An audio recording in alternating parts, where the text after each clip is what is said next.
thank you. No kuvuga ngo mu busanzwe link tuzi ko ari akantu ugira ugakandaho ukajya kuri internet ukajya gusacinga ugasacingamo akazi. Na akantu link ni ikintu cyo kuganisha ku kindi kintu uri gushaka. Yego.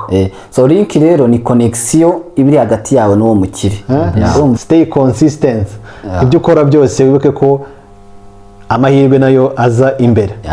Ariko akaza wakoze. Akaza ufite n'icyo ugomba guhereza abantu bawe n'icyo ukwiye gutaka isoko ry'umurimo. Murakaza neza kuri rwa rubuga rwacu.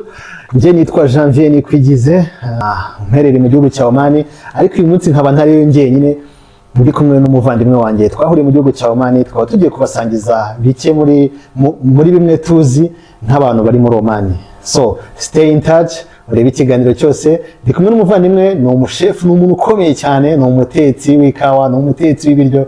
Niba ukunda ikawa n'icyo kurya urakaza neza. Alex. Murakoze cyane. Nanjye ndabashimiye cyane kuba ndahangaha wanumiye muri studio yawe kabisa. Urakaza neza. Tuze tubwire abanyarwanda muri rusange cyangwa se n'abandi bantu bumva ururimi rw'ikinyarwanda. Tuze tubasangize kuko barahari benshi bumva ikinyarwanda. Even the curious nyine bafite amatsiko yo kumenya ibintu bibera inaha. Cyane ko ari rumors nyinshi hanze rivuga ibintu bitari byo, ibiri byo, ariko bakaba barabuze uburyo ki babitoranyamo ibiri byo. So tukaba turi hano kugira ngo tubahe ukuri, tubabwize ukuri nta kubeshya, kuko twebwe turahibereye. Hari byinshi tuzi, hari ibyo n'ibyo namwe mushobora kuba mwumva muraza gukompara, ariko twebwe tugiye kubahereza ukuri. Alex, bimeze bite? Ndaho maze kuguha ikaze. Witwa Alex? Banyita Chef B Alex. Chef B Alex. Mbere ko dukomeza ho gatoya twihuta, nawe afite channel yitwa Chef B. Yitwa ngo iki? Chef B. It's a Chef B. Uko nguko tu Chef B Alex. Muraza kujyaho mukore subscribe. So reka dutangire ikiganiro cyacu. Urakoze cyane Alex. Ubundi tugiye kureba hamwe njyewe nawe uko twisanze mu buzima bw'abarabu cyase muri Oman, aho dukorera, aho dushakira ubuzima. Ubundi duhereye kuri wowe, ubundi wowe wisanze muri Oman gute? Urakoze. No kuvuga ngo njyewe uko nisanze muri Oman, byari ibintu nahapanze muri make. Kurumva njyewe mbere nari umutetsi, nyuma ariko naje kubitekerezaho nyine ko nzajya mu Barabu, ariko sinatekerezaga Oman. Njye natekerezaga andi mahanga nka Dubai. Inzozi z'abantu benshi bashaka kuza muri bihugu by'Abarabu gukora amafaranga abari Dubai. Abari Dubai niho tuzi ngo bibera byose, ariko no mu bindi bihugu byaberayo. Rero njyewe ntabwo nabipangaga kubanza muri Oman. Icyo napanze ni ukujya kwiga umwuga w'ikawa. Uwo mwuga w'ikawa kandi nkatekereza ko uzanzana mu Barabu. Ni ukuvuga ngo wari uzi guteka ibintu byo guteka, ariko ujya kwiga n'ikawa. Njya kwiga n'ikawa. Nese kuki wize ikawa kandi n'ubundi wari kuzana uri umutetsi? Iki kibazo ni cyiza cyane. Nuko ngo impamvu nize ikawa none nari umutetsi, nari maze kumenya amakuru yo ku isoko ry'umurimo mu Barabu. Ngiye mwurura amakuru ku isoko ry'umurimo mu Barabu, menya ko isoko ry'umurimo muri Abarabu nyine ubushefu ntabwo buri hejuru cyane kubashakisha nyine abakozi, ntabwo bashakishwa cyane nk'ababarista n'abantu bazi ikawa. Menya ko nyine Abarabu n'abantu bakonsoma ikawa ku rwego ruri hejuru cyane, bivuze ngo bakeneye abakozi benshi bakora iyo kawa. Ubwo buryo nanjye navuze ati reka njye kwiga ikawa. Nuko wize ikawa kugira ngo uzaze mu Barabu. Kugira ngo nanjye bizancira inzira nze mu Barabu, nuko numvaga ariyo nzira. Ariko nkaba nari mfite inshuti nyine, nari mfite inshuti twiganye muri segonderi. Then iyo nshuti ikaba yaragiye mu bintu by'ikawa, ubu ngubu ikabikorera Saudi Arabia. Mvuga niwe waguhaye motivation? Yamaye motivation ko ntabwo navuganaga nawe. Njye nabibonye ko nyine yize mekanike man. Amaze kwiga mekanike, nyuma ajya kwiga ikawa. Atamaze amezi 6 mu Rwanda, ahita ajya hanze. Ubwo ngo yabonye akazi hanze. Kandi nanjye inzozi zanjye zari kujya hanze, sinenze aho nzajya. Gusa zari kujya hanze. Bivuze ngo rimwe na rimwe dukwiye kurebera kuri bagenzi bacu. Of course. No kuvuga niba ufite inzozi, reba wazigezeho. Ese yaciye mu zihe nzira? sibyo dushobora kuba tudafite inzozi zimwe ariko noneho ni ukuvuga ngo ndi kureba uri muri izo nzozi mu nzira y'izo nzozi nzareba none uri muri izo nzira we yaziciyemo aciye yazigezemo aciye naho nanyuze nanjye kugira ngo yakonye numva nshaka kujya hanze sinavuze ntabwo target yanjye ari Abarabu ariko numva nshaka kwambuka u Rwanda tu so ndavuga ati rero niba naha ni hanze naha niho ni hanze so uriya mujamu ko yarabikoze ya nanjye nabikora nuko nyine nawe wisanze mu bihugu by'Abarabu ewana nuvuga ngo wagiye kwiga ikawa bisanzwe urayiga ukuntu bakora ikawa ya nagiye kwiga ikawa bisanzwe byongera kuri bwa bumenyi bwo guteka ese wize n'ibintu byo guteka ya guteka narabyize wizaga nahe niza ahantu bita Esters Aid ni muri Kigali se nagana ni Kigali ari Kacyiru ari ahantu bita mu Kabagari bita Esters Aid bigisha imyuga short courses even na secondaire nari niho nibyo nize ariko nagiye no kubyongeraho short courses ubwo mfite diplome yabyo na certificate yabyo byo guteka so rero nakoreraga muri hoteli rero nkabona hoteli n'ubundi mu Rwanda amafaranga itanga ntakivamo ya kuba ntacyavagamo rero nibyo byampushinze kuvuga ngo reka njye kwiga iyo kaba byanze kunze hanze amafaranga nshakire hanze hanze bavuga ngo nta muntu uzi wawe azi ko bura nanjye nize guteka njye mfite na diplome yabyo ariko si byo nkora kubera iki se guteka ntabwo mbikunda rwose guteka ni byiza man guteka ni byiza nabyize ukuntu gusa nyine ntabwo nkunda ibintu byo guteka ubundi njye nakuze nishakira gukora ahantu mpura n'abakiriye direct noneho nkabasha no gukora kuri cash ariko no kuvuga ngo no guteka no kuvuga ngo culinary art culinary art rero ibamo ibintu byinshi n'ubundi ushobora kuba umuseriveri ugahura n'abantu nyine n'ubundi harimo waiter and waitress no kuvuga ngo ushobora guhura n'abantu muri iyo service even abaye waiter sometimes zarigiye ujya muri hotel ugasanga kugeza cashier n'amafaranga wayakoraho ya culinary irimo ibintu byinshi bitandukanye ni isoko kwa culinary ni umwuga ariko ukubiyemo ibintu byinshi ya so rero nawe narirarenga ushobora kongera ukagerageza so nuko wisanze muri Omani umaze kureba mugenzi wawe ko yize ibintu by'amakawa ati nanjye ndamutse wenda mbyize nazabona amahirwe yo kujya hanze nk'umuntu washaka gusohoka igihugu nashaka gusohoka igihugu cyane man numva mu nzozi zanjye numvaga nyine nshaka gusohoka igihugu tu sinari nzi aho nzajya ariko numva uko niyo no gutekereza kujya ngo za Zambia abantu benshi wa Zambia nta muntu ya za Zambia za Mauritius nanjye naratekereje aho hantu ibyo bihugu byose nyine numva bibamo amafaranga man ari ahantu gushakira ubuzima nanjye gufata ubwato ngo nigire za Zambia ya ari ubuzima ari ariko ari na risk nyinshi ko ari yo njyayo ntabwo ari ko ngiye mu buryo uri professional ariko ngiye mu buryo nyine mu tuzi twimbaraga cyase guhangayika nyine tugushakisha ariko niyo ntego y'umugabo yego ariko nyine hano inaha ho waje uvuga ati ntabwo nje gushakisha akazi waje ufite akazi direct ya hano naje mfite akazi man hano naje Imana yabikoze yabitunganya none se kugira ngo uze mu Barabu nyine ukuntu wisanze mu Barabu wabonye akazi uri mu Rwanda ya no kuvuga ngo akazi ngiye nagize Imana nkabona ndi mu Rwanda ariko ntago ari kimwe n'abandi bose bavaye abandi bavaye batagafite bakazi nawe bakabonera ariko n'abandi bakabonera mu Rwanda rero ukagira Imana nyine ukabonera mu Rwanda bitewe nyine urugero ufite umufrenda ukonekta ukabonera mu Rwanda ukazamuka ngiye rero naje nkafite waje ufite nuvuga ngo ukimara kwiga ibyo gukora amakawa ushaka kuzaza hanze wese ushaka passport cyangwa wayishatse umaze kubona akazi man je passport nashatse mfite akazi uvuga ati ni time kazarya mitanguru nuvuga ngo passport nayishatse muri icyo gihe nabonye akazi link y'akazi nyine ko ndi kuvugana n'umwarabu nuvuga ngo we waziye kuri link nuko umwarabu ndi kuvugana nawe direct nibwo nagiye gushaka passport urabizi mu Rwanda n'u Rwanda rwiza ntabwo nyine passport yanjye ntabwo atwaye iminsi irenze 5 narayibonye subize se iminsi irenze 5 narayibonye ari nabyo tubanza gushimira leta y'u Rwanda ku bintu byerekeranye na passport coup de chapeau kabisa ngiye byaranangaje ubwo mbaye ngiye gushaka ibya passport iminsi 5 ariko harimo n'abazibura nyine akabura passport nta yindi mpamvu nyine kubera ko amakuru yatanze bisi guhura njye nagiye ngira imana iminsi 5 nari nyibonye mu kirere kandi mu minsi 5 nabwo ubwo nyine nibwo yesa nayinsaba bita bigenda uko kabisa. Ariko hari ibintu wavuze ngo link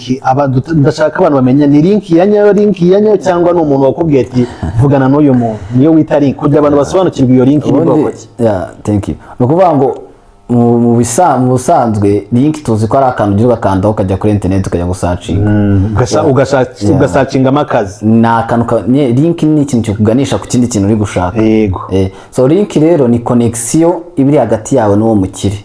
Urumva Alex ntago wa mwana wakuza ashaka ufite inzozi zo kuza hanze ntabwo nakumenya n'umwana bugute. So uwo muntu wa connection nawe niyo twita link. No kuvuga ngo niyo wita link nuvuga ngo ni connection baguhaye. Connection bamaye yo process niyo link. Mu byumvireho neza ko iki gihe isi turimo bisigaye bigusaba ngombwa ko kugira ugire icyo ugeraho ugomba kuba ufite connection kugira connection n'abantu.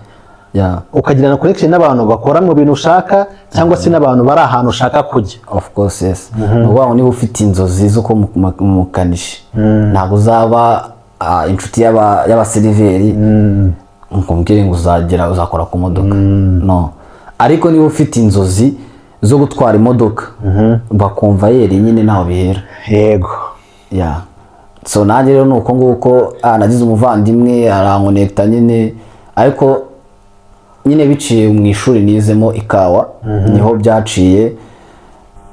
Wenda ku bantu batahazi rikana nabarangire Kigali hano wakigira ikawa ahantu bita Elite Cafe. Elite Cafe ni ishuri rero yari Remera ku Gisimenti neza. No kuvuga ngo iryo ni ishuri naryo giri kwigisha ikawa ku buryo ki ushobora kubona akazi uri kuri standard. No kuvuga ngo bakugira umu professionnel. Bakugira umu professionnel kandi ikindi ntabwo atanga link nyine oya bakugira umu professionnel ubwo bumenyi ufite nibwo bukuganisha kuri iyo link kuko ntabwo baguhe n'uwari wese nari ntabwo naguhereza link y'akazi utazi icyo uri gushaka. Elite Cafe ni coffee shop ndetse ikaba na training center. Dutanga serivisi nyinshi kandi zitandukanye, harimo outside catering, twigisha gutunganya ikawa ari nayo specialty yacu muri Elite Cafe Rwanda. Ababarista bigiye muri Elite Cafe bazwiho kumenya gutunganya ikawa ndetse n'ibindi byose. Umuntu barista wigiye muri Elite Cafe Rwanda aba afite ubushobozi bwo kuba yakora mu bihugu byo hanze ndetse no mu Rwanda, cyane ko umenya aba yahawe babari kuri standard ya Specialty Coffee Association. Nimero zacu za telefone ni 0780 0 600 223. Turi gushaka. So nuko wisanze muri Oman. Nuko nisanze muri Oman mbona ndahageze nyine byari bitangaje gusa. Nibura se wajyaga wumva ko ugomba kuzajya hanze byanze bikunze mu bihugu watekerezaga ariko Oman ntiyari irimo? Nuko vuga nta n'ibyo natekerezaga numvaga hanze gusa. No kuvuga ngo ngewe nyine numvaga mfite wiriye kuzajya hanze ariko sinekeze igihugu. Atekereza se bizaca muri inzira nyine Imana nibyo Imana yikorera nyine tu ibyo andi Imana yikorera wowe ukabona nyine urambutse bira mpango nyine nta mpango wawe babishyizemo wowe ubwawe ariko first icyo nabwira abantu iri gutekereza ikintu nyine nawe ugana abantu ese abantu bari kujya hanze bo bari gucahe ese abantu bari kujya hanze bo bari kujya gukora iki ntabwo ese ngewe kugira ngo ngewe ni iki njyanayo ni iki binsaba so niba nshaka kujya hanze rero nzareba ikintu ese akazi kari kujyana abantu bahanze nakahe abari kushaka nawe ugenda ugakora iyo skills ngomba kuyigira. Ubundi muri iyi si kujya ugere ku kintu cyangwa ugere ku nzozi zawe biragusaba ikintu kimwe ibintu bitatu. Icya mbere nuzi muri Afrika nuko nicyo kibanza nuzi. Icya gatatu icya kabiri nako ni skills ufite urumva. Icya gatatu ubwo ni Imana yawe nyine cyangwa ni amahirwe ni Imana yakwiye kuza ku mwanya mbere ko Imana kuko ihora ihari ahubwo ikintu cyawe nuzi na skills sibyo. Niba uri umuntu akunda kubana n'abantu neza biragusaba kubana n'abantu neza kugira ngo ugire aho ugera. Then ni wabanye n'abantu neza ufite skills byanze bikunze man ntabwo wenda abantu bavuza kuvuga ngo reka dushyiremo amafaranga no amafaranga arana adakora man adakora ni ukuvuga kuko ushobora no kuyashyiramo bakayarya aho twumva za Amerika za Europe abenshi bashiramo amafaranga man bashyiramo amafaranga ariko barabarya buri munsi abenshi bararibwa so ni ukuvuga ngo ubaye udafite wa muntu akubwiraga ya connection ya wa ukoresha amafaranga urumva ugakoresha amafaranga barayarya ariko wa muntu umufite ushobora no kugendera ku buntu of course ngo abana benshi bakunda kwambukira ubuntu kubera ko connection y'umuntu azi nyine yamukonekse umwana aza ku mafaranga yego byose bara amafaranga ariko abameze nk'ubuntu ntabwo beze nkaho ndi wishyuye amafaranga menshi umurenge kandi bakanayarya so Alex Mushuti wanjye amaze kukugezaho uburyo yisanze muri Oman. Iki cyari kiganiro cyo kugira ngo natwe tubaganirize uburyo twisanze muri Oman ubuzima bwaho. So nanjye rero ukuntu nisanze muri Oman mbasangijeho gatoya kugira ikiganiro kitaba kirekire kuko tubafitiye inkuru nyinshi cyane. So njyewe rero nago nanjye najyaga ntekereza kuza mu Barabu cyane cyane mu bihe bya covid ubuzima bwaranze ndavuga nti nanjye mbonye amahirwe najya hanze. So rero bamwe umuntu narinzi akajya ambwira ngo kujya uze mu Barabu na amafaranga yambwira ayo mafaranga nkumva ntayo mfite. So none rero akaba ari umuntu wo muri famille wo muri Oman niwe wambwiye ati ushobora kubona akazi muri Oman bimeze bito wajyayo ukabonye. Nahise mvuga ntabwo ugira vuba vuba. Icyo gihe nacuruzaga muri Congo nacuruzaga amasukari na mayoneze igihe byari byarabuze byari birimo amafaranga nyine nari ndi muri Congo ndi kurangura na stress mama wanjye arampamagara ati akazi kabonetse muri Oman uze kuvugana na mama wawe mukuru bagubwira ukuntu bigenda. Nuko nisanze muri Oman nyine nshaka passport icyumweru kimwe isiboneka mpita nyine nza mu Barabu ariko nge numvaga nyine ari ahantu hadanje harenze nyine navuga ngiye mu Barabu tu ariko bitewe n'ubuzima nahumvaga ntago ndi buvuga tuzavuga mu kindi kiganiro avuga nti sinanjye najyayo cyase nanjye nibangirira nabi ibintu nk'ibyo nyine tu ariko ntago ariko bimeze ntago bigize batugira nabi nanjye nisanze mu Barabu nyine ariko nanjye najyaga mbyifuza kimwe uko ari umuntu uzareba kino kiganiro akaba yifuza mu Barabu kuza mu Barabu ntago uzi uko bizagenda ariko ujye ugerageza impande n'impande amahirwe yawe ahantu ari uzayahasanga kabisa. No kuvuga ngo ari abantu benshi nyine bafite iki kibazo n'icyo wari ufite even nanjye nari nyifite man nanjye nari nyifite benshi tugira ibyo bibazo bitandukanye mbere yo kuzinaha ukabanza ukatekerezaho kundi ukabaza amakuru akakubwira umwe akakubwira ya undi akakubwira ya undi akakubwira undi akakubwira ari nabyo dushaka kuzavugaho mu kiganiro gikurikira tubaganiza ku buzima noneho bwimbitse bwa Oman se umutekano waho umeze ute ese ubuzima bwawo bwimbitse n'ubuhe ese uhageze ubaho gute ibyo bakubeshya cyangwa se ibiri byo ibintu nk'ibyo urabibona ugiye ku macano menshi bagenda bavuga ibintu bitandukanye bigenda gutya akenshi ugasanga n'ubivuga biri mu nyungu ze cyangwa se ego ni ukuri ari kuvuga ariko nari kugukabiriza ari gushyiramo ibikabyo byinshi. So rero ibyo byose nibyo dushobora kuzabwira mu kiganiro cy'ubutaha ahubwo reka twikomeza no kuvuga ngo ubundi ngewe mbere nyine ukuza inaha najya mbitekereza nkavuga se bizacaye ariko nshaka kubwira abantu uriya nushaka kugenda ahantu baravuga ngo icyo wumva umutima wawe ushaka numenya kukivuga kigasohoka hanze burya uba wakigeraho. So niba wumva ushaka kujya muri Europe wumva ushaka kuza mu Barabu ikintu cya mbere ukwiye gukora ca mu nzira z'ibyo bintu nyine abo bantu se bari guca hehe sibyo niba ari n'amagence nyine ajyana abantu hanze yahige muvugane igiciro bamanuze ndabyuka njya kuza inaha nanjye guza banki ngo iki nanjye guza banki ngewe banki mu Rwanda nkabwa ati muzamwihangane nzambishyura banki cyangwa zarambere bajya bavuga banki my brother banki ko zisaba ingwate wari ufite ingwate ari mfite akazi nafite kontra nafite kontra mu kazi ngene kugira ngo abaka amafaranga ndene amafaranga bakayama nkikora deal zanjye mwicomokera ubwo nyine ubwo nkazambishyura gake gake ariko nyine bita bicamo neza Imana ibicishamo mbona akazi ibyo bitajemo nyine. None se Alex utubwiye uburyo waje muri Oman abantu bamaze kumenya ngo na Alex uburyo waje muri Oman ko wisanze muri Oman ari byo bifungura amaso y'abandi bantu. Ese ukigera muri Oman ubuzima bumeze bute muri Oman? Ubuzima muri rusange ngewe nicyo navuga nyine nta kibazo tukuba akazi none se karakorwa. okay uko watekerezaga ubuzima muri Oman niko wabusanze bitewe wenda ni imibereho iki abantu ukorana nabo tuje ku by'akazi ntabwo ariko nabisanze kuko ngewe numva ndi umushefu even n'ahandi nkora ibintu by'ubekari n'ikawa ni ukuvuga ngo naje ni expectinga ko Oman iri hejuru mu gikoni bafite igikoni kirenze bafite ngewe nk'umushefu cya mbere ntekereza recipes bafite amaresipe ari high standard ikawa yabo iri high standard ko n'ahandi hantu babarusha urumva igikoni numvaga nyine kiri hejuru cyane kabisa barayikunda cyane ikawa yo barayikunda cyane nibwo buzima bwabo urumva so abantu bakunda ikawa muri ku rwego rw'isi hose abantu banywa ikawa n'abara urumva ntabwo babarusha standard so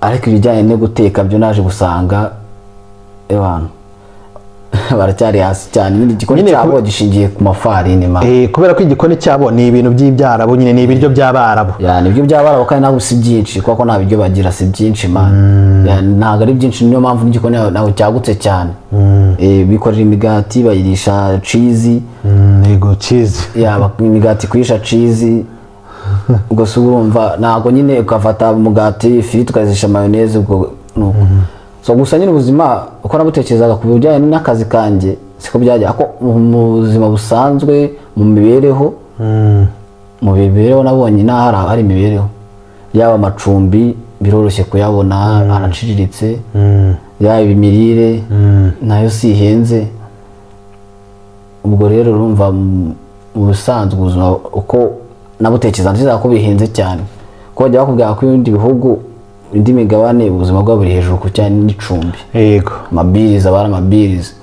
ariko hano birizi zaho nyine aba ari nkeya cyane ku bantu twaje tuje gukora kuko nta wundi ufite ubwenegihugu usibye umwarabu gusa uko wakora imyaka wahatinda ntabwo uzafata ubwenegihugu biragoye so harimo n'abantu bamaze imyaka 10 batarabubona ntabwo bazabona kuko biragoye ko umwarabu yaguhereza ubwenegihugu bwe kuko ubwenegihugu bukubiyemo iyo uri umwenegihugu wemera ibintu byose hano muri iki gihugu ari n'utuzuba wemerewe udatemerewe wowe utemerewe nk'ubu wari twebwe tutakapurayinga kabisa nk'ubu sinajya gukora muri hoteli y'inahamani hoteli nyine za hoteli ziri 5 star zazindi zirenze cyane hariya oya niyo wajyamo naguhabwa ka kazi ukwiriye wajyamo niyo waba ugashoboye akazi bataguha biragoye sibyo bivuze ngo hari utuziba tugenera twebwe abantu bo hirya tugenerwa so ubwo bivuze ngo rero ngiye ubuzima bw'ina nabusanze ko nabusanze ndasangiye nta kibazo bunwaye kuko nyine akazi naje gukora niko nkora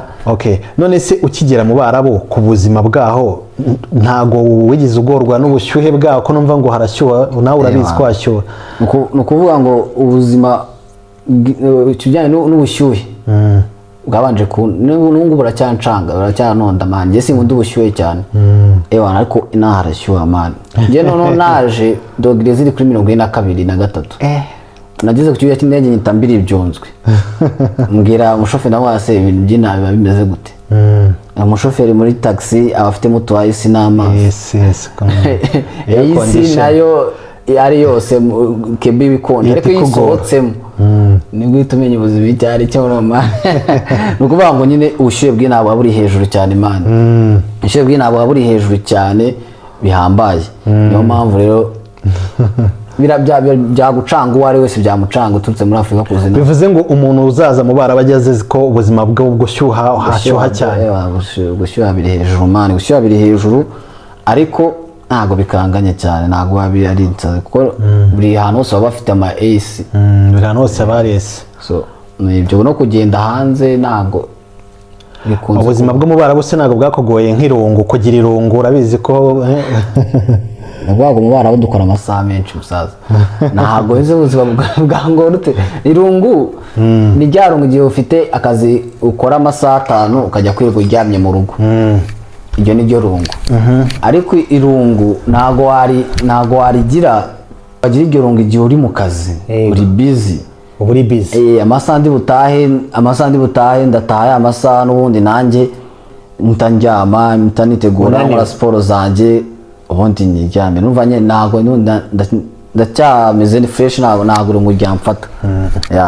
ndumva rero ikibazo cyo kirungu cyo wapi ntabwo sinjya ngira irungu. Ikibazo kirungu wapi? Sinjya ngira irungu kabisa. Bivuze ngo ubuzima ni bwiza muri Omani nta kibazo, ibiryo byaho ntabwo byakugoye? Nkuko nakubwiye ibiryo byarangoye kandi sinkundira ko ibiryo sinjya mayonnaise, sinjya ibyo bintu by'amacizi, sinywa amata kandi nta mata kungahaye cyane. Ariko urabizi ubuzima bwo mu Barabu nanone ni umuceri mwinshi cyane, nta bya biryo by'iwacu tubona ngo imboga zoroheje, guhindagura ibirayi ngo urye ngo imvange. Ubwo nyine abavuga ngo mu Kinyarwanda byacu umugani mu Kinyarwanda ugiye urya saziga zigira gute? Azirya ari mbisi. Azimira mbisi. Ni ukuvuga ngo nyine ubwo buryo nahasanze nubwo nanjye nafatiyeho tu. Cyane ko nabo ari bwo buzima babayemo. Cyane ko nabo nibwo buzima barimo. Nese nzajya gukomplaininga ibintu aho wari bafite. So rero ngiye niba narasanze bagiye amacizi n'ibiki simbijya kuko sibinera ikibazo. Bisimbijya ariko nyine ngiye bishoboka niba ari umuceri wari ngo nyine nuwonye. Kuko sinjya ngo mpurika ubuzima ngo bino si byabonetse ngo ndafata ibyo bihari man. Ese ko nabonye bakunda kurya za parata nawe na ujyo zirya se? Imigati se ko ari byo nkora monye nibyo njye. Ndavuga parata ziriya parata zimeze nka capati byose turajya. Simwe ni farini turajya. Ariko bijyanye n'amacizi byo najya ariko ibindi nge nabonye ubuzima nyine nta urisanga. Yego ntabwo bafite ibiryo byinshi nk'ibyo iwacu. Ariko nyine bisakoze uko byogoshe. None se turi gusoza ikiganiro cyacu kugira ngo kitaba kirekire kuko dufite ibiganiro byinshi turi kubategurira, ni nk'iki wabwira abanyarwanda cyangwa se umuntu wese wumva ururimi rw'ikinyarwanda ku buzima bwo muri Omani, mbese mu magambo makeya ni nk'iki wabwira abanyarwanda? Ikintu nabwira abanyarwanda ku buzima bwo muri Omani ni ubuzima budakomplitse kandi ikindi ni ubuzima nyine butagoye, ntago bugoye, ikindi ni ubuzima bushoboka. Yego. Ntago buri hejuru cyane, ntago buri hejuru cyane bwa buzima bumeze nk'ubwo bajyaga bavuga ngo Amerika na hengo bafite, ariko ni ubuzima bushobora gufasha kugira icyo ugeraho, ni ubuzima njye mbona nta kibazo utwaye, ni ubuzima buri secure nyine ufite security ku kazi, ku mikorere nyine yacu. Mbona nta kibazo ku bantu nabwira bari mu Rwanda bafite gahunda cyangwa se bafite ubushake bwo kuza muri Omani. Yego. Mu bishakishe mushyizemo akabaraga kabisa. Abara bafite amafaranga yanyu babubikiye muze muyatware. Bafite amafaranga baba bakubikiye yawe uzaze uyatware hakiri kare. Ugende uteze imbere iwacu. Wenda tunasoza ikiganiro se amafaranga yabo se ahagaze gute? Nafite agaciro ku buryo mu Rwanda hari icyo yakumarirayo uyabitse ukazayatana cyangwa se hari icyo wakorera mu Rwanda uri naha? Ni ukuvuga ngo niba iriya rimwe aka kanya riri kuvunjishwa 3780 ahubwo urumva njye naje iriya riri ku 3400 300 ubwo ribaza ryiyongeye 300 hafi 400 niba idolari impamvu turi kora twumva rifite agaciro nuko nyine riba riri hejuru. N'iriya naryo iwacu rifite agaciro, riri hejuru y'idolari. Ahubwo idolari iriya riri hejuru y'idolari rikubye amadolari n'ibice. Ni ukuvuga ngo n'ubu ukoreye mu mariyari barakora ko niyo usevinze mu madolari sumeze nk'urusevinga mu manyarwanda. So niba ukoze mu mariyari rero ubwo nyine nawe muri kubyumva igisobanuro. So ngaho twasezera ku banyarwanda kuko tubafite ibiganiro byinshi cyane, nk'iki twasezeraho kubasezera tubabwira nyine kuri life muri Omani nyine ukuntu babyifashe kugira ngo nabo bagire gahunda courage yo kuzaza cyangwa se kugira ubushake bwo gushaka akazi mu Barabu. Icyo nababwira cyo nakubwira cyo shaka ubumenyi. Niba ufite courage yo kuza mu Barabu shaka ubumenyi. Cya kabiri gira discipline, creating inshuti, ngire no kwihanganira igihe. Ibyo bintu n'ubyihanganira, discipline no kwihanganira igihe n'inshuti kaza kongera na skills. Ibyo bintu bizakwambutsa mu Barabu uzanahashobora cyane rwose. So tanga conclusion y'ikiganiro gikurikiraho sasa, ikiganiro tugomba kubakurikiraho ukorera ubutaha. Ni ukuvuga ngo rero ikiganiro tugiye kubakorera tugiye kubakurikirizaho cyangwa se turi buhereze mu kiganiro gikurikira. Tugiye kubashyiraho ikiganiro kivuga ngo ese umutekano wo muri Oman ni ukuri koko, ibyo bababwira ibyo bahabeshyera nibyo cyangwa se ibyo batababwira bimeze bite? Hari abantu benshi nyine barababeshya abantu benshi bakakubeshya ngo Oman iyo uhageze ukigera ngo ku airport ni akuhitisha ni nkiko akazishyira ku mifungo cyangwa se bakazigurisha. Ibyo byose nibyo tugiye gusobanura, ese nibyo cyangwa se sibyo, ese ni ukwiye kuri kwihisha inyuma. Tujya tubona abantu bagiye ku ma TVs benshi bajya babivugaho, ariko ngiye kubwira uyu munsi cyangwa se ngiye kubwira ese ukuri kwa nyako kwihisha inyuma ni ukuhe. Wowe rero icyo ufite gukora, kora subscribe, stay tuned, sharinga na mugenzi wawe kugira kino kiganiro akibone, kandi nawe ashaka aya makuru ayakeneye. Kora subscribe ukande kunzogera kugira ngo ikiganiro cy'ubutaha nikiza nacyo uzahita ukibona kabisa. Mwari kumwe na Janvier Nikwigize, nanjye Chef B Alex, kumbuga zanjye zose, umutetsi wanyu. Ukaba wababwira social media zawe ukoresha? Kumbuga zanjye zose ni Chef B Alex, YouTube, TikTok, Instagram, Facebook. Chef B Alex ni ukuvuga ngo biba bihagare ni Chef Barista Alex. Yani Chef B Alex. Iyo bisobanura barista. Okay. So banyarwandakazi rero katuganirira tutorekera ahangaha tukabagezagaho ubuzima bwacu muri Oman, ariko tubafite ibiganiro byinshi turi kubategurira. Naho mu kiganiro cy'ubutaha, subscribe, like na share, kandi courage niba ushaka kuza mu Barabu, Nyagasana guha umugisha. Stay consistent. Ibyo ukora byose wibuke ko amahirwe nayo aza imbere.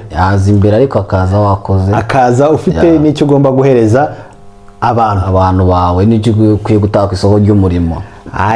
Mwakoze cyane. Thank you so much.